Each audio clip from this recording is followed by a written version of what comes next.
let's do your guilty pleasure song. Photo shoot by Gucci Mane. Oh my gosh. Like Tommy Lee. Look at on camera, stamina, animal. Gucci is no what? amateur. Ja Rule the damager, can damager, handle your two girls on my bike, one on the back, one on the handlebars. Welcome to Dealer's Choice, where the cars lead the combos and the stories hit deep. Today we're with Grammy-nominated and one of my favorite R&B artists, Kenyon Dixon. From writing for R&B legends to redefine the R&B on his own terms, Kenyon has one objective today: just play the game. Red, we get real. Blue, we dig into his backstory. Green, we talk about growth and mental health. And yellow and wild cards, we have a little bit of fun. So now let's deal the cards and play the hand that's dealt. You know how to shuffle? I'm not gonna lie, I don't know how to shuffle. What is your specific Uno rule? Like when they want you to hand the deck over, like that's the thing. That's what I'm talking about. Yeah, that's not. Yeah, I'm good. That's not Uno. Yeah, like Uno, for real, it will start a fight sometimes. The one that starts the fights at the game nights I've been to is Taboo. Taboo. Yo, bro, people sleep on that joint. I've almost lost friends over Taboo, bro. All right, so we dealing 5 cards. So basically, each color represents a different type of question. Red, we're gonna talk about your career, success, all of that type of things. Green is more mental health. Okay. Blue, we get into your backstory a little bit. And then yellow, we have a lot of fun. Okay. Like fun questions. Then also, if you get draw two rapid fire questions. Okay. Draw 4, I got a multiple choice question for you. Okay. Wild card, you create your own rule. Whatever rule you create, I gotta do. You can get as out of pocket as possible. Let's go. I'm gonna let you go first. Blue, I love it. I did find out initially you were a dancer. What was the turning point from you turning from dancing into singing? So I grew up in a singing household. Okay. Like my mother, my father, all my siblings. So it was something, singing technically was a skill that was present first, and I'm the youngest. Okay. So I was trying to find something different, I think so, to start with. So I started dancing, and when I was dancing, the dance industry started getting crazy as far as like you're going to auditions. If you walk in, you don't know the choreographer, you know you're likely not about to get the gig, which I feel like is a story of entertainment now. And I remember one of my last auditions ever was for Dreamgirls, the movie. Damn. And it was for like a group that was in there. And I walked in, I remember walking in, seeing the choreographer, and seeing all the people that walked in that knew him, his homies, and the energy being so different. And that was literally like the moment that I remember being like nah, I'm good. And so that coupled with, I went to where I graduated from, Washington Prep. It was my first year at the school. I didn't want nobody to know I did anything. I just wanted to be like regular dude, you know what I mean? Somebody found out I could sing. They told one of my advisors, who was actually ended up being my math teacher. She found out, she started putting me in all the programs, making me do stuff, and that kind of like re-sparked my love for, now the worlds are colliding. I'm starting to get back into dancing a little more and implement it into my shows. But, damn. Listen, I like to say, you know what I'm saying? Sometimes I like to break down some choreography. You know what I mean? I can't dance. I like the cap like I can, but I cannot. I see you over there racking up, bro. Yo, you know what? Matter of fact, we're gonna drop this one. Okay. We're gonna drop this one. We're gonna drop this one. Also, I can see all your cards in your glasses too. I ain't gonna lie to you. I'm gonna change the color to, let's do green, because I like this question that I got. Can you explain to me what's the 3-3-3 technique and how has that helped with your performances? It's really a way to calm your anxiety and remind yourself that you are present in the moment. So I do it to just kind of feel normal sometimes when I'm overwhelmed. And so before going on stage, you're supposed to hear 3 things, see 3 things, touch 3 things. So like, I'll be listening in my dressing room, could probably identify the music that's playing in the house. Right. Look, literally, I can find, you know, if I see a water bottle, it doesn't matter. I see that, you know, you touch something, whether it's a pen or, you know, whatever is in there. And so in that, the whole goal is just to, again, remind yourself that you're present and human and you're in this moment and you're not thinking about anything else that's happening but what's actually, like, you know, in front of you. Do you still get nervous before shows? In a way, I don't think I get the same type of nervous that I did. Like I don't have like performance anxiety. Okay. The nervousness is just super general anxiety now. You know, I've sharpened my craft to the point to where I don't have to worry about the execution of that. I feel like I get more nervous in a room of like a couple hundred people than I do a couple thousand. Really? Yeah, because vulnerability? Those small intimate rooms, you have to really connect. You have to look at everybody, you know what I mean? You see everything that's happening. If you walk on stage, it's 10,000 people on stage. Right. I don't necessarily have to lock in with anybody, you know, right there. But I think that's great too for R&B, because I think that that's what makes R&B so special. The fact that it has that connectivity. So it's something that I embrace and find ways to navigate around. Okay, for sure. For sure. I'm gonna throw that down there. We were talking about off camera, just how the environment that you grew up in is starting to change. But you still are, I can tell you want to be a pillar in your community, and you are a pillar in your community. How important is that to you? When I was younger, I felt like I had a lot of untapped talent. Like, yes, I was in, you know, I was in entertainment and stuff young, but in my community that meant something different. You know what I mean? They don't know my world when I go away from there. And it took a while to find my confidence in being different and having different interests than everybody else that I was around. So I always think about how many kids like me are in those areas, and who don't know that it's okay to be skilled, to be talented, to have other interests, you know what I mean? It's important to see role models that come from where you're from, so that you understand that it's tangible, and like, you do need that validation. You know, I also remember being in school and career day, them having like, you know, sometimes they would have celebrities come to the school. Oh, that's dope. And, you know, they're like, yeah, you could do anything. We like, yo, you're not even from here. Like, you know, you know what I mean? You don't know what it's like growing up in this area, you know what I mean? So I think it's cool having had that actual experience, being born and raised, you know what I mean, in the projects, and navigating and curving, being in the streets, you know what I mean, and still finding success. I think it's important that kids like me see stuff like that. Yeah. It's crazy because, you know, this ended up being one of my big brothers that really helped launch my career. You know, I did a lot of early work with Tyrese, but Tyrese was one of the first R&B artists that I ever even saw. Really? And, you know, he's from Watts. And so he would do something annually, like a give back to the community. Dope. And one year, my mom let me go up to the park and I got one of his CDs. Just crazy to hear that he knew some of the stuff I knew. He knew the places I knew, you know what I mean? If somebody can do that for me, like, I can be that for somebody else. Yeah. Absolutely. Damn, that's really dope. Let's see, where I want to go, I'll go there. Boom. If you could have dinner with one of your R&B heroes, what's the first fun question you would ask them? First of all, the dinner would be with Anita Baker. Okay. Hell yeah. Yeah, hands down. Hell you know yeah. what I mean? That's GOAT status, yeah, of course. Like, alone. Come on. I want to know about No One in the World. So I have like a spiritual connection with the way that she delivered and executed that second verse. And I just kind of want to know what was in her head. Like what made her connect to the lyrics, because she wrote that with somebody. I just want to know, like when I think about like traditional R&B performance, like that is a standard. One of the you know what I mean? Like that is what it's the lyrics, it's the emotion, it's the note choices, everything. I think I would just want to know, like, what was her mindset and approaching that, and was it real? I feel like she has that emotion in all of her songs. We've talked, but I've never asked her these questions. Did she know that, like, that's who she was when she was doing this stuff, you know what I mean? Like the Anita Baker, like how did you feel in these moments with these records? Because these are pretty massive historical records. Yeah, Anita is a huge part of my life. Okay, boom, so green. So this kind of stems off what we were already talking about. Has actually teaching others helped with your own healing, or has it taught you something new about yourself? Every interaction I've ever had has taught me something about myself.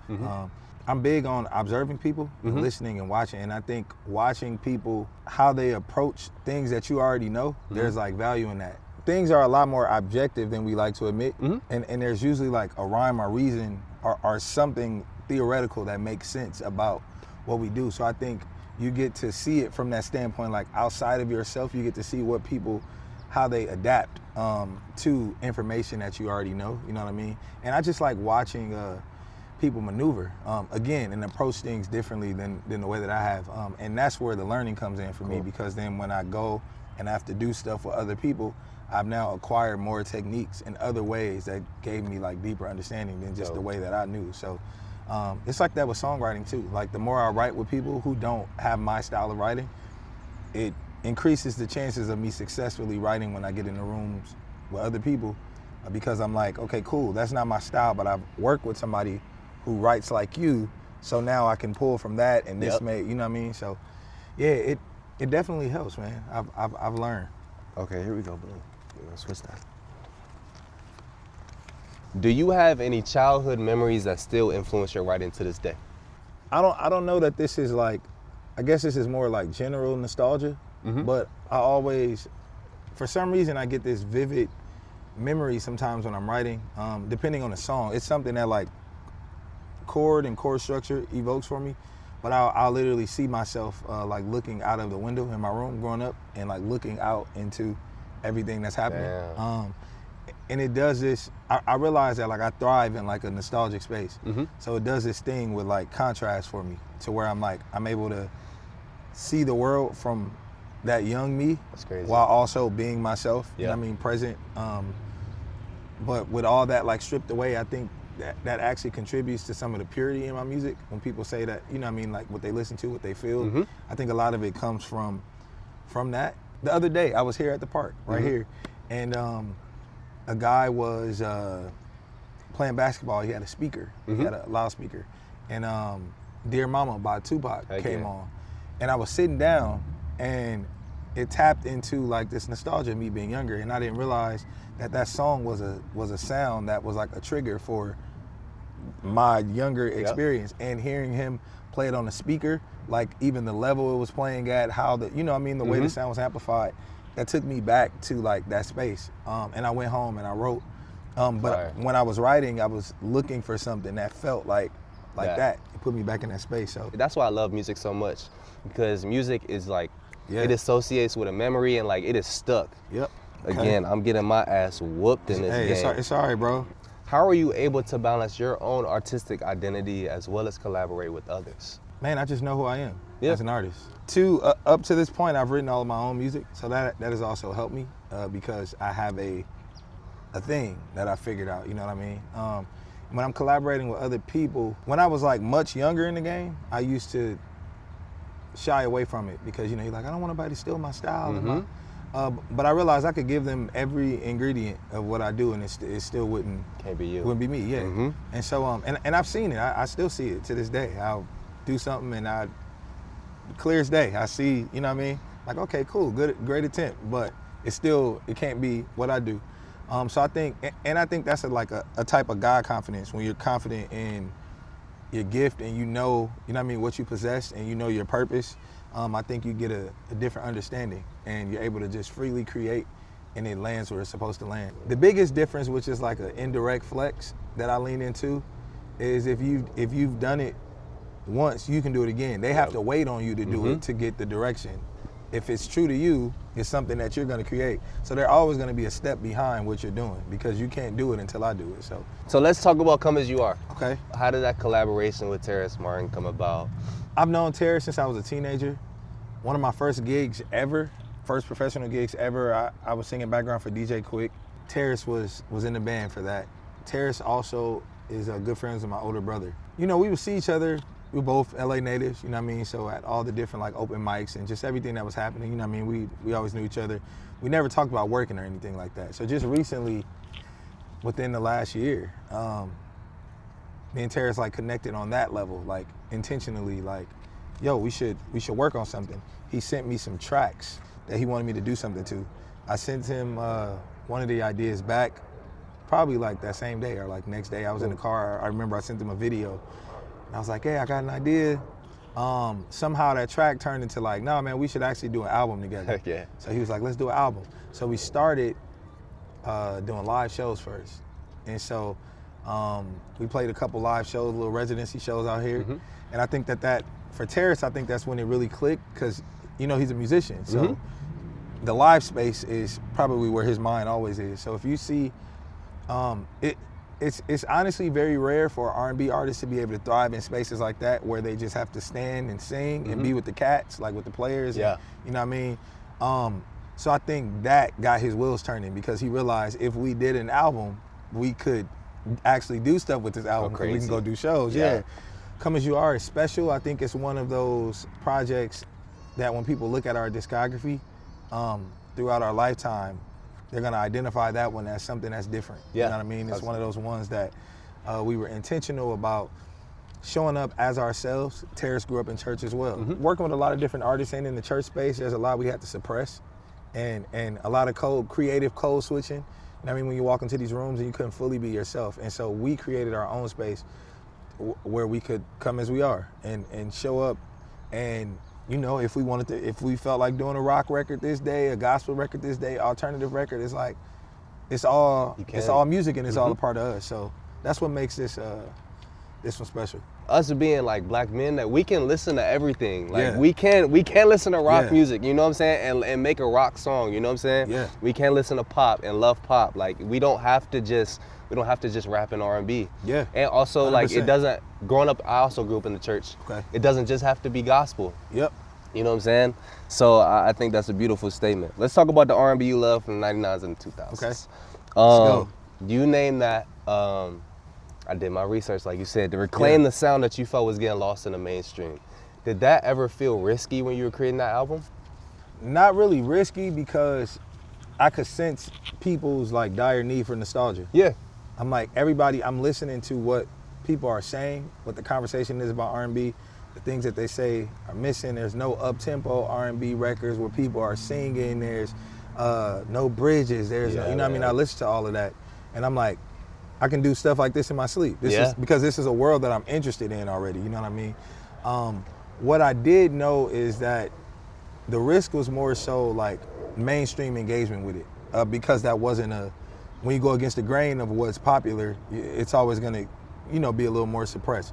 So I knew like, cool, this might not be one of my most popular ones, but it's same amount of quality and effort, and when everything else dies down, this is still gonna be on a steady, you know what I mean? So yeah, that one was low key like for me too. Like I love nostalgia. I am a fan of 2000s R&B specifically, and I think 2000s R&B gets overlooked a lot. Absolutely. And when people talk about R&B and like the golden era, they always only go to the 90s. And so, you know, I'm not really old enough to know the magic of 90s R&B in real time. You know what I mean? But I'm like early 2000s, I know it. So that album personally for you, for me, is always gonna stick. And for my dad, like my dad is a huge fan of you, and he's literally like, man, tell him I said thank you. When is Kenyon gonna miss? He literally, every time he drops something, he literally texts me the whole album. He's like, bro, when is Kenyon gonna miss a song? Man.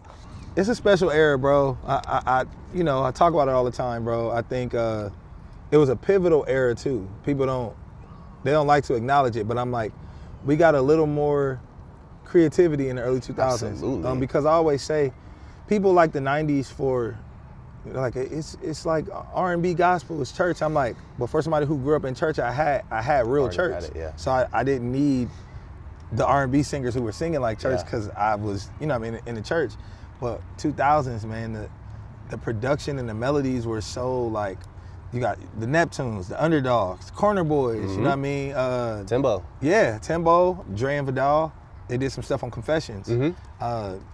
Staple. Yeah. You know what I mean? You know how important Confessions is to early 2000s, you know what I mean? Like J.R. Hudson with the Music Soul Child stuff and the jail stuff, Crown Royal. Come on, man, that Neo Soul era. Raphael. Raphael Sadiq. I think like there is really like, because the sound was so different, it connected with people in a different way, just because it was like you said, like 90s R&B, obviously like the bridges and everything, like people love. But that 2000 sound, like the way that production was different, it was more upbeat, it was more up-tempo, you could dance to it a little bit more. Like it just is a different energy, man. It's my favorite, man. Yeah. Like on the rap side too. Man. Yeah. How many cards you got left? 3? Yeah, I got 3. Okay. We're gonna go here. Okay. So that means you get to make a rule. I say sing the first R&B song that comes to your head. Oh. What you know? Hey. Supermodel, fresh out of Head magazine, buy her own bottle. Hey. Oh, okay, you know what I'm saying? Okay. I get, you know what I'm saying? I have to test the vocals, bro. Put an auto-tune on me, you feel me? I'll be all right. Okay, you went to the Ush, too. I'm gonna listen to Confessions on my drive home. You got to, Absolutely. bro. Listen to the collector's edition, the special edition. Damn, I haven't listened to that before. All right, Uno. Okay. I'm glad that you said it, because I was about to get you. How do you define success for yourself? Man, one, mental stability.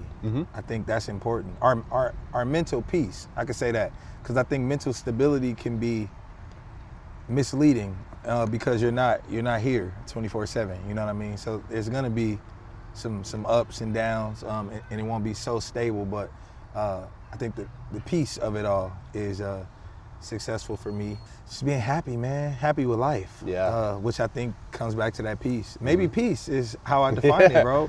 Peace in all areas, and peace with all things. It doesn't mean that there's not chaos, but it means that you understand that the chaos subsides and you understand where you are and how you're anchored in the process of everything that's moving.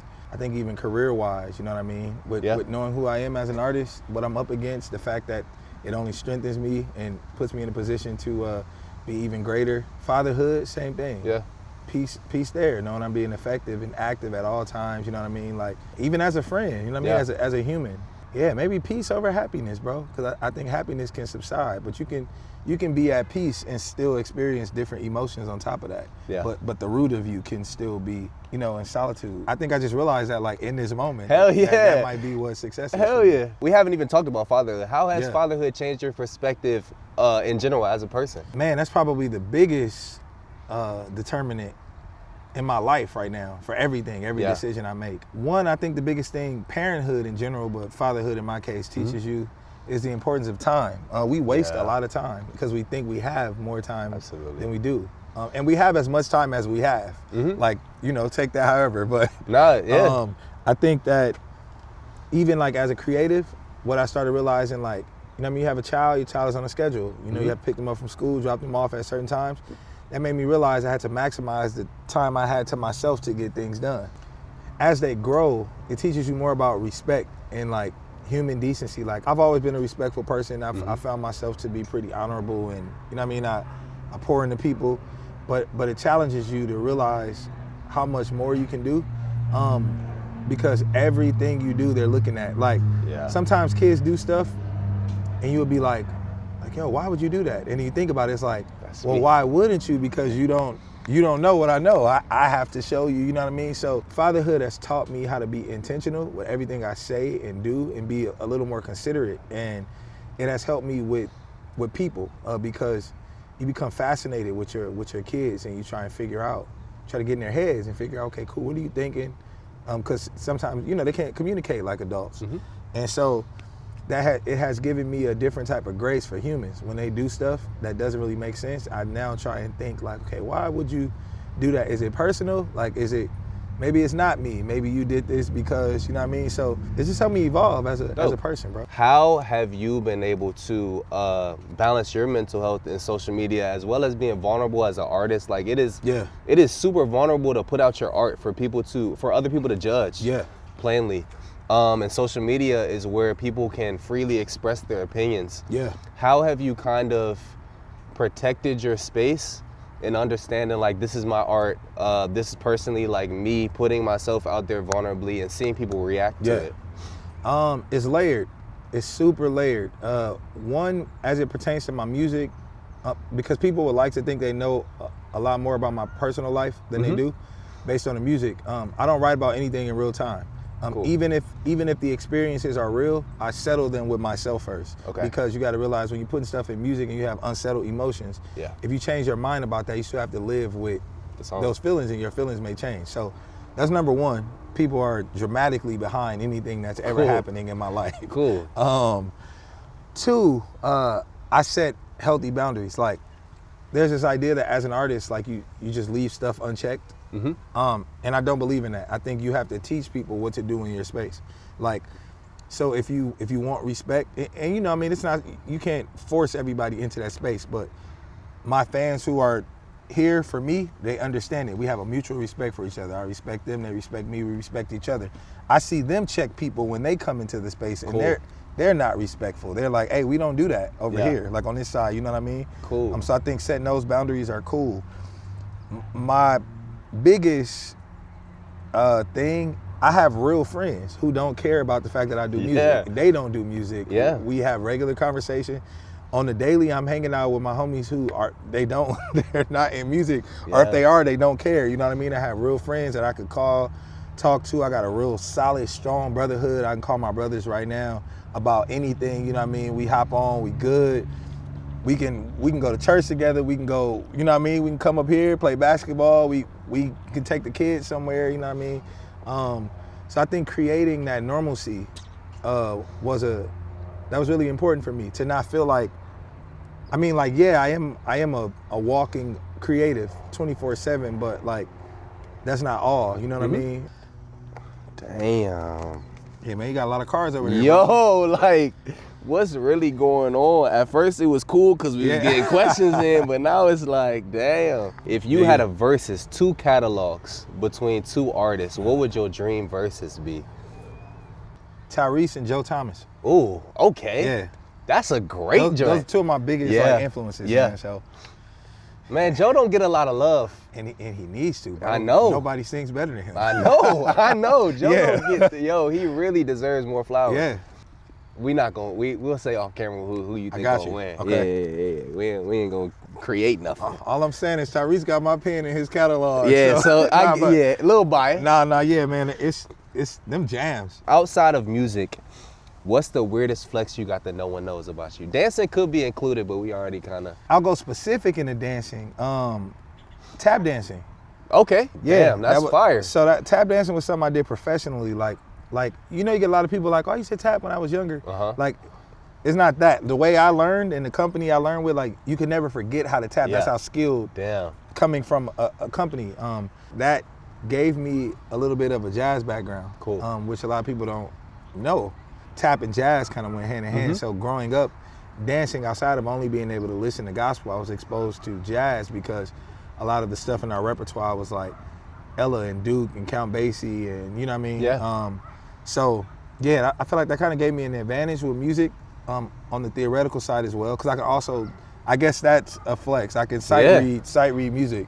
Oh, so, damn, that's a views flex. Yeah. I can't do that. On the lower scale of sight reading, if you just like reading numbers, even that would help me with different gigs when I would do like one-offs for tour shows that I know I was just filling in. I'm not working with this artist. Could literally just have a lyric sheet, some on the iPad, put the numbers that I need to sing by it and sing through that and don't have to worry about committing anything, you know what I mean, to memory, because that's dope. I'm never singing it again. So yeah, I guess overall just having real knowledge in music theory. Most people think, you know, if you sing, oh, you just can sing, but like I understand what I'm singing. And I think that makes me different than a lot of people. The most memorable concert for me was a tap dancing concert. I think it was Savion. And I was so entranced about how somebody can do that. The music was kind of what kept me, but like the fact that I didn't even know how he was making those sounds. I was so young. I might have been like maybe 5 or 6 years old. More than likely that was Bring the Noise, Bring the Funk. Yeah. Right now, what is your Windows Roll Down song that you singing at the top of your lungs? Can't be yours. Right now, One Wish, Ray J. Oh my gosh, great one. It's a jam. And it's really starting from the second verse, the bridge, and the ad-libs at the end.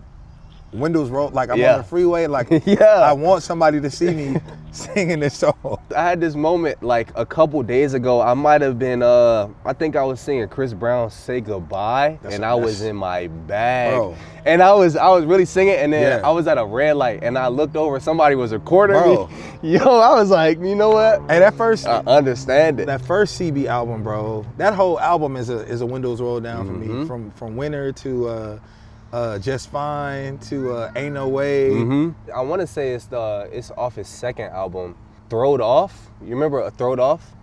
Ooh, I can't wait for us to be alone. Is it that? It's like go-go sounding. It's like one of those, it was like. I feel like that.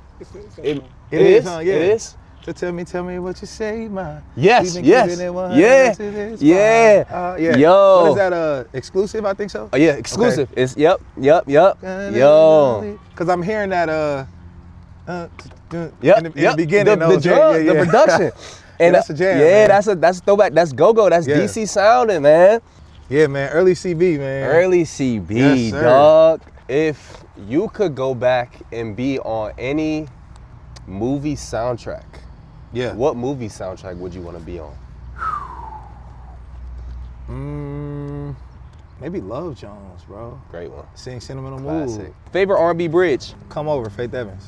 That whole album, man. Really, to be honest, all the Faith bridges, They had a formula, because what was crazy is they introduced the bridge as a pre-hook in the second verse and then brought it back as the actual bridge, and she just went crazy with the ad-libs, bro. Now that is a 90s formula. What is, production-wise, your Stank Face song? You know what? It's a rap song. Make the hood don't miss you, bitch ass. Yeah. Cause when the coke come in, I got they way to Wales with. This beat is so tough to me, bro. That violin, yo. It came on the other day, but Lucchini is my other one. Yeah. I don't know, hip hop, that contrast of what, it seemed like they have a thing with like symphonic stuff and hard beats. That contrast is something I realized that I like. What's more disrespectful, bad rhythm or off key? I feel like singing off key hurts me more. Okay. It's more disruptive. Like that would like bother me if you're next to me singing off key. Yeah. If you're next to me, you got bad rhythm, I could probably ignore it. Yeah. But yeah. Yeah. Singing off key, off key is that tough. hurts. Yeah. Yeah. It's like it's scratching on a chalkboard a little bit. Actually, let's talk about you being Grammy nominated and stuff like that. How does that feel getting recognition for your art? One, it's a plus on top of everything else, because I'm content without the recognition. I'm content with knowing that I make good art. Yeah. So I've always told myself that, like, not that you don't want it, because I think anybody doing anything, you know what I mean, you don't want it to fall on like deaf ears, but it's a big deal because I'm an independent artist. Yeah. This is the stuff that they tell you can't do independently, you know what I mean? And I have 3 Grammy nominations independent, 2 of them from my own songs, no features. Yeah. Just me, songs I've written by myself, you know what I mean? Flex. And so I think that is amazing and a testament to intentionality, but also knowing what you're doing. Yeah. I don't think it's just as simple as like, if you love something, because you can love it and it can still not be fitting for a certain goal. And it's shown me how much you can really get done when you're focused and you're like goal oriented and really like driven, because I think that's what it was for me. I knew what my goal was and I really wanted to go after it. But again, like I've seen people with hundreds of thousands more dollars in marketing and things that in anybody else's mind would give them such a huge advantage, not be able to accomplish some of the things that I've accomplished. So it's a blessing, man. I'm grateful for it. I think it's divine. I think that's one of those things. Again, that's like another God moment to where I feel like stuff like that is kind of beyond me. I did my job and God just kind of took it from there and was like, all right. What colors you got? What color? I don't know, man. What you want to go with? Let's do yellow. Let's do your guilty pleasure song. We can't go R&B. I got a couple of them. One of them is Photo Shoot by Gucci Mane. Oh my gosh. Like Tommy Lee. Look at the camera, stamina, animal. Gucci is no amateur. Ja Rule the damage, handle your 2 girls on my bike, one on the back, one on the handlebars. Right here, I'm 30, so I call it tarantula. Canada. So shout out to my manager. Hey, that's what, bro? Yeah, he went crazy, dog. That's one of them ones. Yeah, that is one of them ones. Yeah. Yeah. Yeah, man, I know that. I'm going bar for bar with that one. Yeah, for sure. He put out so much music at a certain moment in time. He put out so many mixtapes. It was like he put out, I don't think he has anything crazy, in the vault. He literally put out everything. Boom. How important is it for you to be in community spaces like this, where we're at, like at basketball courts? I think what we're losing in this day and age is community spaces. Yeah. Community safe spaces, like just going outside in general. I think you learn a lot of human skill in spaces like this, because nobody is just their trade. Like, and that's not realistic. When you get in the real world, you're dealing with a lot of people who are not like you. So I think being in spaces like this, seeing other people being normal, just being humans, I think that really just helps your social skills, and which benefits you also like in the world of what you do professionally, I'm sure too. But beyond the skill, the talent, the gifting, everybody's a regular person, man. I think that that's something that like nobody should ever forget or have to feel like they can't be. So I think coming to spaces like this, sometimes you just need that energy of just, you know what I mean? So yeah, I think community spaces kind of give you that. What is the most slept on song by you? Fans might disagree because they like to go way back into my catalog. There's a record called Freaky that's on the R&B Love for the 99 and 2000s. I think that's a banger, bro. Yeah, I like that joint. But you know, it was an extension of an album, so there wasn't like, that doesn't get the same amount of, you know what I mean, push as the initial album, but I actually think that's one of my best records. Let's talk about Get High and Get By. Yeah. That's honestly, I think that was my first introduction to you. Then I went and listened to the whole catalog. Was that your biggest album? To date, streaming wise, Yeah. that was my biggest album. Bigger reception, no, because I have 2 Grammy nominations off of the R&B That's You Love. true. That's true. So it's like, but as far as like my most streamed songs, most of them are from the album. What is the difference between and you can explain this more than me because you actually are artists, streaming and impact? Streaming is for optics. Mm-hmm. Impact is putting behinds in seats. Mm-hmm. And I think that's the difference. And the thing is, like, you gotta be careful getting caught up in the optics. If you can make your worlds combine, which I've done a good job of, that's amazing. I think that's the real goal. But it does no good to have 10 and 20 million streams and you can't sell out a 500 cap venue. Yep. It's been really cool to see that people like my music enough that they find it interesting enough to want to experience it even more, and they buy tickets to come to shows. And that's really the difference between streaming and impact. So a lot of people get caught up in that. They, you know what I mean, they post the streaming numbers. You should be proud of it, Yeah. number one, but they post it as a way to, sometimes I see like it being posted as like a one-up. Mm-hmm. I'm streaming blah, blah, blah. Like, Yeah. but you also just canceled a tour Yep. because the tickets weren't selling. Yep. You know what I mean? So, yeah, that's the biggest difference, man. But if you could find a way to make both of them work for you, then you win. I mean, you see that happen with artists all the time. Like the streaming numbers can be huge. The streaming numbers could be fake. Yeah. There's also that streaming forums exist, man. But if nobody's showing up to support in person, you're really not making no money. Because you're not really making money from streams like that. Nah. What we got? Uno out? Oh no, my brother. That's all good. Hey, That's all man. good. Listen, you supposed to win. You supposed to You win. know what I mean? Anyways, now this is your Uno out moment. You Okay. get a chance to look at the camera and promote whatever you want to promote. Hey man, Kenyon Dixon here.